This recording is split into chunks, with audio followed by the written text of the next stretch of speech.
Hi, boys and girls. It's Ursula here. And I just wanted to say hi to you. This is probably the last week that I'm going to be able to talk to you about math. And I'm celebrating, but I don't want to talk loud because I don't want the other stuffed animals to hear that I'm having my favorite snack to celebrate. Popcorn is my favorite. And I kind of ran out of popcorn. There was just enough for me to make a bowl for myself. So shh, don't tell anybody. Enjoy the lesson about multiplying fractions. You're gonna really love it. Bye. Our lesson today is chapter 9, lesson 4, multiplying fractions with a model. So today we're gonna model multiplying fractions. We're gonna use something called a tape diagram. And this is what a tape diagram looks like. It's the line at the bottom. This is the tape diagram. The tape diagram represents one whole thing, and the parts will be fractions. So each of these is 1/6 because our tape diagram is broken up into 6 parts. We are going to find out what is 1/2 of 1/6. Mirror my voice. Of means multiply. Mirror my voice. Of means multiply. Mirrors off. Woot woot. I just thought that was really fun. I haven't done that at all this whole distant learning time. So what is 1/2 of 1/6? Let's look at our tape diagram that represents one whole thing, and we see that it is broken up into 6ths. So we have 6 sections, and they're all called 1/6. And we want to break one up into a half. So if you can see the red lines, we have broken up 1/6 into half. This, with the brackets, is equal to half of 1/6. But what is that in the representation of the whole line, that whole tape diagram? What does that one box represent? That box actually represents 1/12. Because if we took all the 1/6 and broke them up into half, we would get 1/12. So 1/12 is 1/2 of 1/6. Or it's 1/2 times 1/6. You multiply the numerators together and you get 1. And you multiply the denominators together and you get 12. The best news is you don't need common denominators to multiply. I knew you'd be excited about that. Let's try another problem. What is 1/3 of 1/4? Also known as 1/3 times 1/4, because of can be replaced with multiply.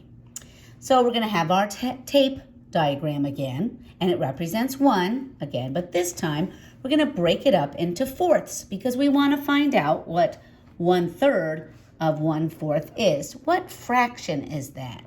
So we're going to name them all 1/4 because they're all 1/4. And we're going to take 1/4 and we're going to break it up into 1/3. So that 1/4 has been broken up into thirds. And this one with the brackets represents 1/3 of 1/4. See that?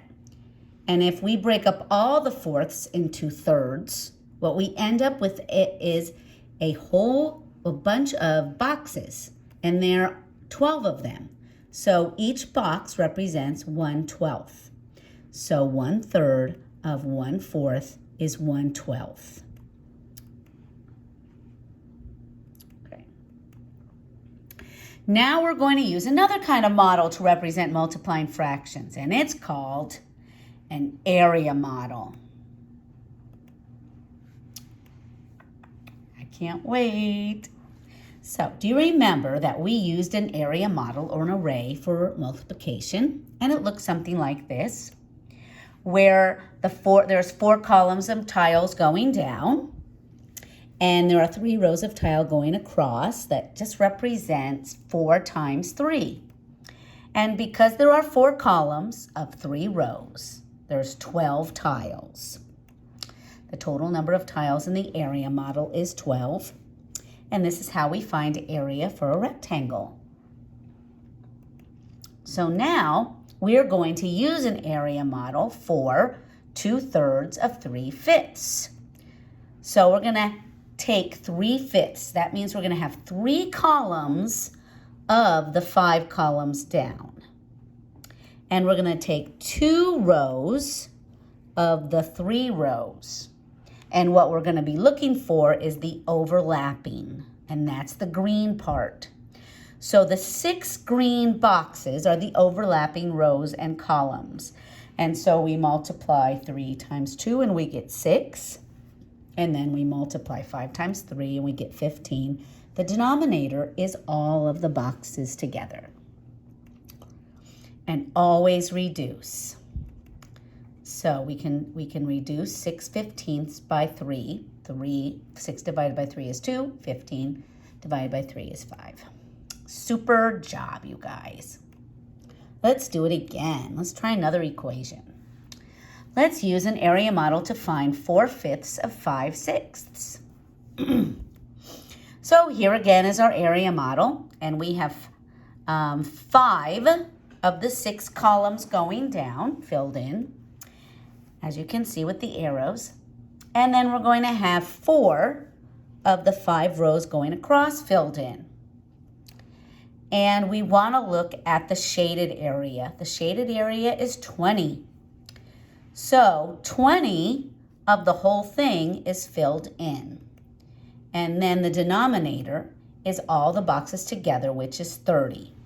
So 20/30ths would be our answer, except we always reduce. So we're going to reduce 20/30ths by 10 over 10, and we end up getting 2/3. Genius. Let's study this area model. So, what fraction are the pink rows? There are 2 rows, they're filled in, and there's 5 rows altogether, so it's 2/5. What fraction of the blue columns are there? There's 4 columns going down of 6 columns, so it's 4/6. How many boxes are in the overlapped part? I count 8 of them. Do you see the 8? Count 8, so that's 8. And then how many boxes are all together? 30. What fraction equation does this represent? Well, it represents 2/5 times 4/6, and it ends up being 8/30ths. Notice how we multiply the numerator, and then we multiply the denominator. But of course, we have to reduce, and 8/30ths divided by 2 over 2 is 4/15ths. And then we're done. Let's study this area model. What are the fractions of the yellow columns? The yellow columns going down. There's 4/5, right? And what are the fractions of the red rows going across? There are 3 of 4. How many boxes are in the orange overlapping part? 12. And how many boxes are there altogether? 20. So this area model represents a fraction equation that looks like this. 4/5 times 3/4 is 12/20ths. But don't forget to reduce. So we divide the top and the bottom by 4, and we get 3/5. Super fun times. To review, tape diagrams and area models are 2 ways to demonstrate a fraction equation. Of means multiply in fraction equations. You don't need common denominators to multiply. Multiply the numerators, multiply the denominators, and always reduce to simplest form. The secret word